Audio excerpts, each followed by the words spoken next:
നമസ്കാരം. ഗാനസാധന school of മ്യൂസിക്കിൻ്റെ പുതിയ ഒരു വീഡിയോയിലേക്ക് ഏവർക്കും സ്വാഗതം. നമ്മളിപ്പം പഠിച്ചുകൊണ്ടിരിക്കുന്നത് അലങ്കാരത്തെക്കുറിച്ചുള്ള പാഠങ്ങളാണ്. ഇന്ന് നമുക്ക് ഖണ്ഡയാതി അടതാളം അത് പഠിക്കാം. ഖണ്ഡയാതി അടതാളം വളരെ പ്രശസ്തമായ ഒരു താളമാണ്. അടതാള വർണ്ണം എന്ന് പറഞ്ഞൊരു സെക്ഷൻ തന്നെ നമുക്ക് പഠിക്കാനുണ്ട്. സംഗീതം പഠിക്കുന്ന വിദ്യാർത്ഥികൾക്ക് ഒരു സെക്ഷൻ തന്നെയുണ്ട്, അടതാള വർണ്ണം. അപ്പം ഈ അടതാള വർണ്ണം ഇടുക എന്ന് പറഞ്ഞു കഴിഞ്ഞാൽ അതൊരു ശകലം ബുദ്ധിമുട്ടുള്ള ഒരു ഭാഗമാണ്, ഒരു താളമാണ്. പിന്നെ അതുകൊണ്ട് അത് നമ്മൾ വളരെ ശ്രദ്ധിച്ച് വളരെ ആത്മാർത്ഥതയോടുകൂടി പഠിക്കേണ്ട ഒരു താളമാണ്. ഖണ്ഡയാതി അടതാളമാണ്. ഖണ്ഡജാതി ആകുമ്പം ഖണ്ഡം അല്ലെങ്കിൽ ഖണ്ഡം എന്ന് പറഞ്ഞാൽ ലഘു അല്ലെങ്കിൽ ജാതി. ഖണ്ഡത്തിൻ്റെ എണ്ണം 5 ആണ്. ഖണ്ഡജാതി അടതാളം. അടതാളത്തിൻ്റെ അംഗസംഖ്യ എന്ന് പറഞ്ഞാൽ ലഘു ലഘു ദ്രുതം ദ്രുതം.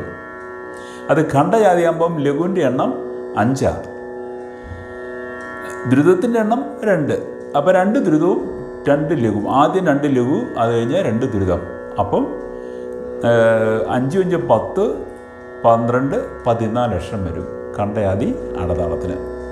അപ്പം നമുക്ക് അത് താളം ഇടേണ്ടത് ഇങ്ങനെ 1 2 3 4 5 6 7 8 9 10 11 12 13 14. ഇതാണ് അടതാളം. അടതാള വർണ്ണം ഇതിനെക്കുറിച്ചൊക്കെ നിങ്ങൾ കേട്ടിട്ടുണ്ടാവും. അടതാള വർണ്ണം ഒത്തിരി പഠിക്കാനുണ്ട് നമുക്ക്. ആദ്യതാള വർണ്ണം കഴിഞ്ഞാൽ പിന്നെ നമ്മൾ പഠിക്കുന്ന ഒരു ഭാഗമാണ് അടതാള വർണ്ണം. അപ്പം ഈ അടതാളം നന്നായിട്ട് ഇരുന്ന് പഠിക്കണം. കാരണം വെച്ച് കഴിഞ്ഞാൽ നമുക്ക് ഇത് ആദ്യം 2 ലഘു കഴിഞ്ഞ് പിന്നെ നമുക്ക് 2 ദ്രുതം വിടും, പിന്നെ 2 ദ്രുതം കഴിഞ്ഞ് കഴിഞ്ഞാൽ പിന്നെ 2 ലഘു. അപ്പോൾ ഇങ്ങനെ ഇത് റൊട്ടേറ്റ് ചെയ്ത് വന്നിട്ട് പിന്നെ അത് നമ്മൾ ഇത് നോക്കുമ്പം 4 ലഘു അടുപ്പിച്ച് വരുന്നതായിട്ട് നമുക്ക് തോന്നും. 4 ലഘു അടുപ്പിച്ച് വരും താളമിട്ട് വരുമ്പോൾ. പക്ഷെ 4 ലഘു അടുപ്പിച്ച് വരുന്നല്ല, പക്ഷെ താളത്തിൽ വരുമ്പോഴേക്കും അങ്ങനെ വരും. അപ്പോൾ നമുക്കെന്താ വെച്ചാൽ അത് താളം തെറ്റാൻ ഉള്ള സാധ്യതകൾ കൂടുതലുണ്ട്. അതുകൊണ്ട് നിങ്ങളത് താളം തെറ്റാതെ നിങ്ങളത് കാരണം നമ്മുടെ മനസ്സിനെ വളരെ ശ്രദ്ധയോടുകൂടി നിർത്തിക്കൊണ്ട് വേണം നമ്മൾ ആ താളമിട്ട് പഠിക്കുമ്പോൾ പഠിക്കാൻ. അപ്പോൾ നമ്മൾക്ക് ഒന്നുകൂടെ നോക്കാം. 1 2 3 4 5. ഇപ്പം ലഘു തീർന്നു. പിന്നെ 1 2 3 4 5 രണ്ടാമത്തെ ലഘു, ഒരു ദ്രുതം. അപ്പോൾ നമുക്ക് ഇതിനെ ഒരു സ്വരത്തിൽ നമുക്ക് പാടി നോക്കാം. സരി ഗ ഉണ്ടോ? സരി ഗ. അപ്പോൾ ഇതിന് ദീർഘമുണ്ട്. സരി ഗ സരി ഗ മാ മാ. അപ്പം നമ്മൾ ആ ദീർഘം കൊടുക്കുമ്പോൾ താളം പോയിക്കൊണ്ടിരിക്കണം കേട്ടോ. സരി ഗ സ.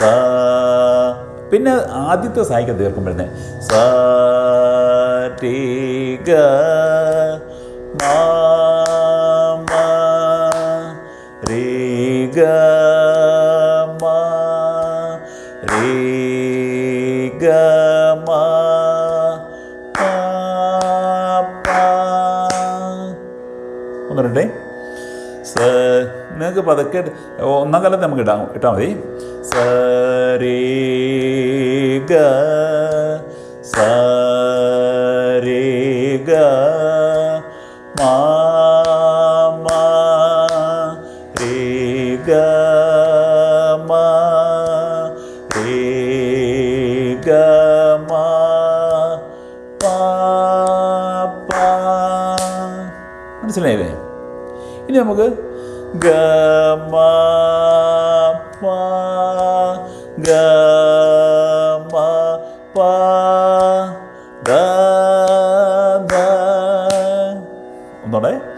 ഗ മാ പാ ഗ മാ പാ ദ ദ.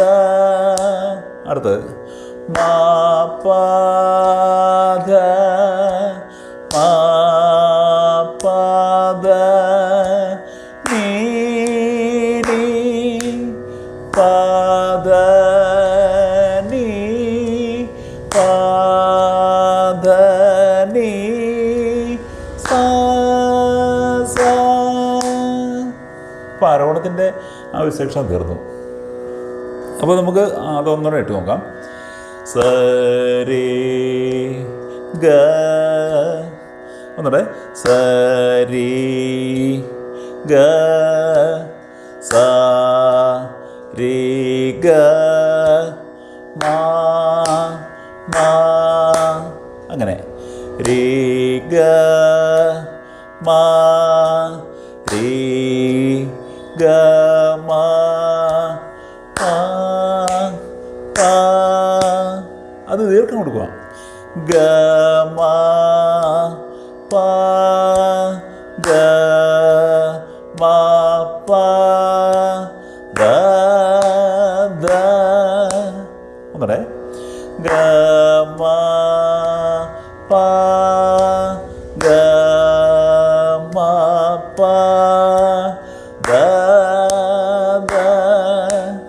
അടുത്തത് മാ പാ ദ മാ പാ ദ ഒന്നൂടെ ഗ മാ പാ ഗ മാ പാ ദ ദ മാ പാ ദ മാ പാ ദ നീ രി പ ധ നീ പ ധ നീ സ സ.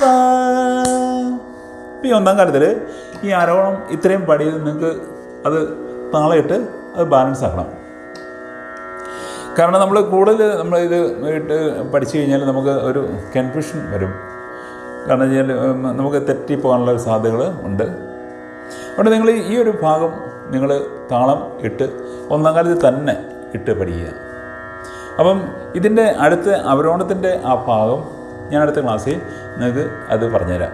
അപ്പം എന്നിട്ട് നമുക്ക് ഇതിൻ്റെ രണ്ടാം കാലം നമുക്ക് മൂന്നാം കാലവും ഇടുന്ന വിധവും നമുക്ക് പല 2 ക്ലാസ് കൊണ്ട് ഞാനത് നിങ്ങൾക്ക് പറഞ്ഞുതരാം. അപ്പം നിങ്ങൾ ഈ ഒരു അടതാളം ഖണ്ഡജാതി അടതാളം ഖണ്ഡജാതിയാകുമ്പോൾ ലഘുവിൻ്റെ എണ്ണം 5. അപ്പം അടതാളത്തിൻ്റെ അംഗസംഖ്യ ലഘു ലഘു ദ്രുതം ദ്രുതം. ഖണ്ഡജാതിയാകുമ്പം ലഘുവിൻ്റെ എണ്ണം 5 ആകുമ്പോൾ 5 5 10 10 2 12 2 14 അക്ഷരം വരും. അപ്പം നമുക്ക് ഇത് പഠിച്ചു കഴിയുമ്പോൾ നമുക്കിതിൻ്റെ അടുത്ത ഭാഗം അടുത്ത ക്ലാസ്സിൽ നമുക്ക് വീണ്ടും പഠിക്കാം. അതുവരെ ഞങ്ങൾക്ക് നന്ദി, നമസ്കാരം.